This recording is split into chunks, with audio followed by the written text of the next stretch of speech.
সোনা পাপ্পু এবং জয় কামদারের মামলায় মানিকতলার পরাজিত তৃণমূল প্রার্থী শ্রেয়া পাণ্ডেকে তলব ইডির।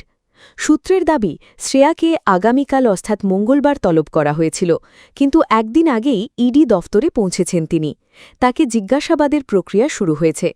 ইডি সূত্রে দাবি, সোনা পাপ্পু বা জয় কামদারকে কিভাবে চেনেন তিনি, সেই বিষয়ে তাকে জিজ্ঞাসাবাদ করা হতে পারে। ইডি অফিস থেকে বেরিয়ে শ্রেয়া পাণ্ডে জানান, তিনি জয় কামদারের বাড়িতে কালীপুজোর অনুষ্ঠানে ৩ বার গিয়েছিলেন। তার দাবি, সেই সূত্রেই তাকে জিজ্ঞাসাবাদের জন্য ডাকা হয়েছিল। তদন্তকারী সংস্থা বিভিন্ন বিষয় নিয়ে তার কাছে তথ্য জানতে চেয়েছে বলে তিনি জানান।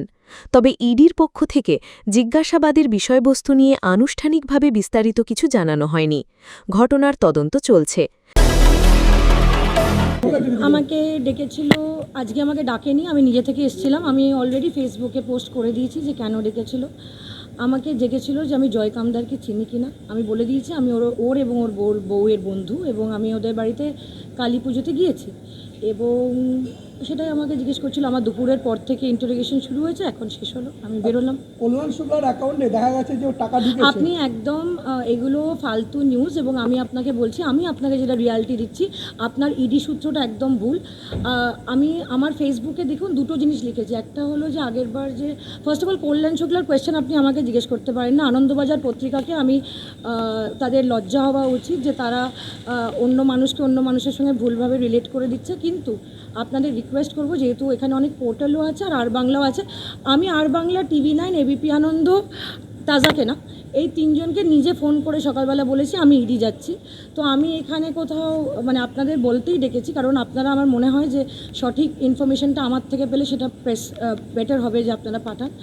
কল্যাণ শুক্লার বাড়িতে কোনো টাকা বা কোনো গয়না পাওয়া যায়নি, এবং ইডি সূত্র এটা ভুল। আপনারা এবিপি আনন্দ শুধু একমাত্র চ্যানেল যেটা রাইট ইনফরমেশনটা চালিয়েছিল, বাদবাকি আপনাদের যে সূত্রগুলো আছে সেগুলো ভুল। এবং আমি আরেকটা কথা বলতে চাই, কাইন্ডলি আমি একটা আজকে রিকোয়েস্ট করবো, কাইন্ডলি আমার কথাটা কেটে কেটে দেখাবেন না। আমি তাজাকে বলবো তুমি আমাকে ভিডিওটা দিও, আমি আমার পেজ থেকে ছাড়বো। সেকেন্ড, ওর বাড়িতে না টাকা, না সোনা, না কিছু পাওয়া গেছে। ওর ব্যক্তিগত কিছু ফাইল আর কিছু পেন ড্রাইভ পাওয়া গেছে, যার মধ্যে ওর গণেশ পুজোর আর অন্য ছবি আছে। সেকেন্ড, আজকে আপনারা সকাল থেকে অনেকে দেখবেন যে চালিয়েছে যে আমি নাকি আমাকে সোনা পাপ্পু কোনো কেসে ডেকেছে। Absolutely false.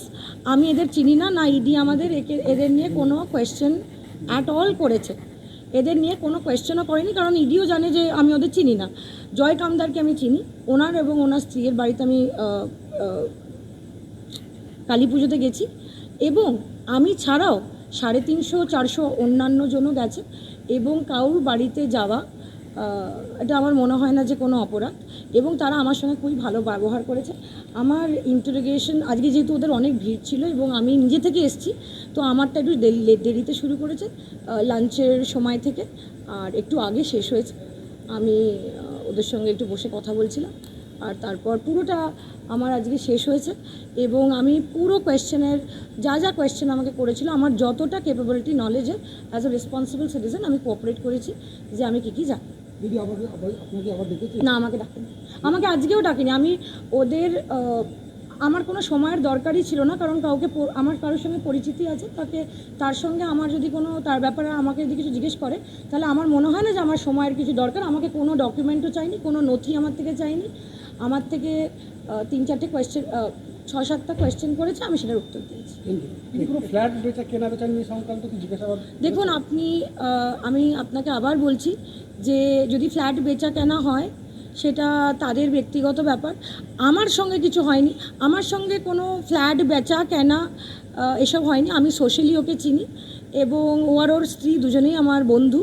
আমি তো এখানে মিডিয়ার সামনে বলছি না একবারও যে আমি ওকে চিনি না, বা আমি তো ডিনাই করছি না, আমি ওদের চিনি।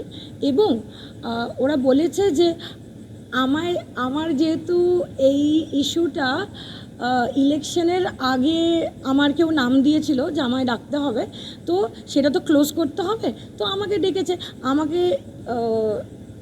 আমি জানি যে কারোর সঙ্গে কেউ বন্ধুত্ব করলে বা সামাজিক কারোর সঙ্গে কেউ সম্পর্ক রাখলে তাকে যদি ইডি 10 বার ডাকে, সে তার 10 বার গিয়ে উত্তর দিয়ে ওসব মানে বাইরে এসে বলা উচিত যে আমি ওদের চিনি, নাকি গিয়ে বলা উচিত যে আমি কাউকে চিনি না, আমি কিছু জানি না, আমি কিছু বুঝি না। এগুলো খুব ফানি। আর এখনকার এই ফাস্ট মানে ওয়ার্ল্ডে এগুলো চলে না। তো আমি চিনিও আমি এবং আমার আজকে যে আমি যে ওকে চিনি, আমি আমার শীর্ষ নেতৃত্বকেও জানিয়েছি যে আমি চিনি।